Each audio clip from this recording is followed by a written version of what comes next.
বন্ধু একটা স্পিড খাওয়া। বন্ধু টেকা নাই। বন্ধু একটা চিপস খাওয়া। বন্ধু টেকা নাই। বন্ধু অন্তত পক্ষে একটা চা খাওয়া। বন্ধু আমার কাছে টেকাই নাই। বন্ধু তুই আমার একটা চকলেট খাওয়া। বন্ধু আমার কাছে 1 টাকাও নাই।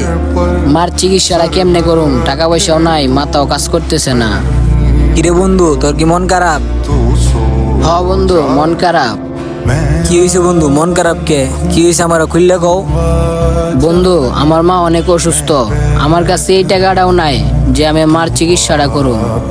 আচ্ছা তুই কারা, আমি আইতাছি। আমার দুঃখ শুনে সবাই চইলা যা, কেউ আর হেল্প করে না। আমার বন্ধুর মা অসুস্থ, আমার কিছু একটা করতে হইব। কিরে SMS এলো কি এর? এত টাকা? ওটা তো শান্তর নাম্বার। কিরে বন্ধু তুই এত টাকা কই পাইলি? তুই আমার এত টাকা দিছিস কে? তোর কাছে না টাকা নাই? কিরে বন্ধু, তোর মা অসুস্থ, আগে কইবি না? টাকা লাগলে আরো বলিস, সমস্যা নাই। তোর কাছে বন্ধু এত টাকা, তাইলে বন্ধু আমার একটা স্পিড খাওয়া। আমার কাছে টাকা নাই। তাইলে বন্ধু একটা চিপস খাওয়া। আরে বন্ধু টাকাই নাই। তো এই ভিডিওটা তো এটাই বুঝাইতে চাইছি, সব বন্ধু বন্ধু নয়, কিছু বন্ধু আপন ভাইয়ের মতো হয়। তো এরকম বন্ধু কার কার আছে তাকে মেনশন করে যাও।